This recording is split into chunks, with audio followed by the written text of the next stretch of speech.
27 और 28 पे बोलने का मौका दिया, धन्यवाद। सभापति महोदय, जिस प्रकार से मांग पे सभी वक्ताओं ने जोर शोर से बड़ाई की, सच्चाई करने वालों को वास्तव में वाहवाही करनी चाहिए, वे मानते हैं, लेकिन आपकी सरकार के अंदर हेल्थ के अंदर आपने कौन सी ऐसी पीएससी और सीएससी खोली? मैं मेरे विधानसभा की बात करता हूँ, 3 सीएससी पहले से थी। कई बार उन्होंने कहा कि हम सीएससी खोलेंगे, आप हमारे लेटर भेजो, एक भी सीएससी नहीं खोली।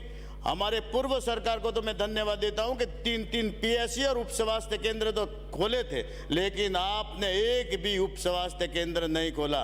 पीएससी की तो अलग बात है, लेकिन वाहवाही करते हैं। अच्छा काम करो तो धन्यवाद तो कम से कम दो। किस बात का धन्यवाद? आपने जिस प्रकार से कोरोना के अंदर जो कोरोना महामारी चलती थी, आपने भामाशाह स्कीम को बंद किया।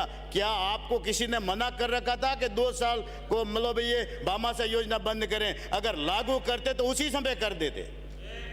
भागे फिरते और प्राइवेट हॉस्पिटलों ने लूटने का काम किया। मैं ये आपको किसी ने रोका नहीं था। उस समय में आदिवासी क्षेत्र से मैं एमएलए बन करके विधानसभा में मुझे भेजते हैं, लेकिन कोरोना महामारी में अगर भामाशाह चालू होती तो ये दशा नहीं बनती।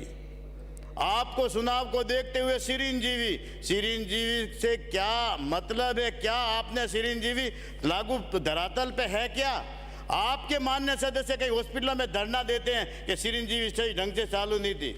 इससे दुर्भाग्य क्या हो सकता है? और मैं ये भी सभापति महोदय आपके माध्यम से सरकार को कहना चाहूँगा, जिस प्रकार एक माननीय सदस्य है जो प्रताप भाई भील गोगुंदा के विधानसभा सदस्य है, वो 25 तारीख को जब अकस्मात 8 बजे तबीयत बिगड़ी, जब वो हॉस्पिटल के अंदर गए तो उनको एक पर्ची दी और एक भी दवाई अवेलेबल नहीं थी। तो क्या ये सिरिंजीवी है? ये आम एक विधानसभा का सदस्य है और अखबारों में आया था 26 तारीख को, सबको ध्यान होगा। और आप कहते हैं कि हम मुफ्त दवाई देते हैं। क्या मुफ्त दवाई देते हो? एक भी मेडिसिन आपके पास में सब अवेलेबल है क्या? एक भी कई मेडिसिन अवेलेबल नहीं होती है। और जिस हॉस्पिटल के अंदर जब डॉक्टर आप लोगों ने एक भी लगाए क्या? हमारे माननीय प्रभारी मंत्री चौधरी साहब जिले के सिरोही के प्रभारी है, कई मीटिंगों के अंदर मैंने ये आवाज़ को उठाया है कि हमने जब पीएससी जब चालू इतनी सारी बनाई है, हमारे पिंडवाड़ा, स्वरूपगंज, भूला, रोईडा, एक भी नितोड़ा जितनी भी बनी है ऐसी की ऐसी पड़ी है, वहाँ मतलब आपने कोई किसी प्रकार का डॉक्टर नहीं लगाया। एएनएम खाली है, क्या आपने व्यवस्था की? इससे शर्म की क्या बात हो सकती है?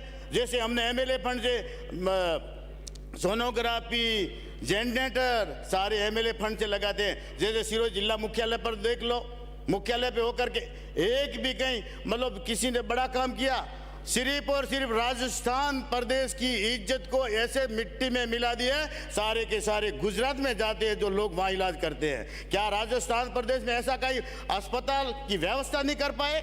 एक भी सीएससी पर अगर किसी मामूली से भी ऑपरेशन किया हो तो बता देगा, पर आपके सीएमएसओ साहब को कहकर कि एक भी विधानसभा आबू पिंडवाड़ा के अंदर एक भी अगर कहीं ऑपरेशन हुआ हो 4 साल के अंदर, इस प्रकार की व्यवस्था बना करके रखी है। और जिस प्रकार आप कहते हैं, और एक पूर्व में एक घटना हुई थी, ऐसे आपकी क्या मेडिसिन चलेंगे? जब पूर्व भाजपा सरकार द्वारा एक डॉक्टर पंकज शर्मा जो 2018 मुख्य आरोपी मानकर सीबी ने धारा 420, 468, 468, 467 और 471, 120 के तहत मानसरोवर थाने में एफआईआर दर्ज है।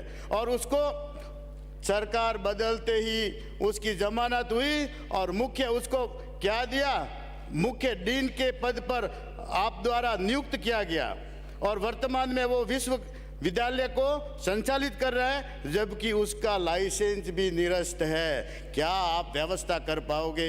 मैं सीधा आपके ऊपर आरोप लगाता हूं कि जिस प्रकार राजस्थान सरकार में जो पूर्व सरकार की भांति आप लोगों ने कौन सा ऐसा काम किया है? सिरिंजीवी कहाँ व्यवस्था हुई है? आपने चुनावों को देखते हुए, और जनता सब समझती है। भले जोर शोर से वाहवाही करो, बाकी है क्या आपके पास में? कुछ भी सामान नहीं है। और आपको सबको पता है कि अपने को इस साइड में बैठना है, 2023 का इंतजार करना है, बाकी कहीं कोई नहीं है, कोई मामला नहीं है। और ये मतलब आप जिस प्रकार से वाहवाही लेते हो, आपको पता है कि वाहवाही करना है, और फिर मांग का इस बात के करते हो? मांग क्यों करते हो? आपके सारे काम तो हो जाते हैं। हम भी सरकार में रहे हैं, लेकिन हमने कभी मांग की नहीं, बिना मांग से सारा काम होता था। मैं धन्यवाद देता हूँ पूर्व हमारे मंत्रियों को, सरकार को। बाकी मैं तो यही आलोचना करता हूँ और वास्तविकता कहता हूँ। और किस बात का धन्यवाद? बहुत बहुत धन्यवाद साहब।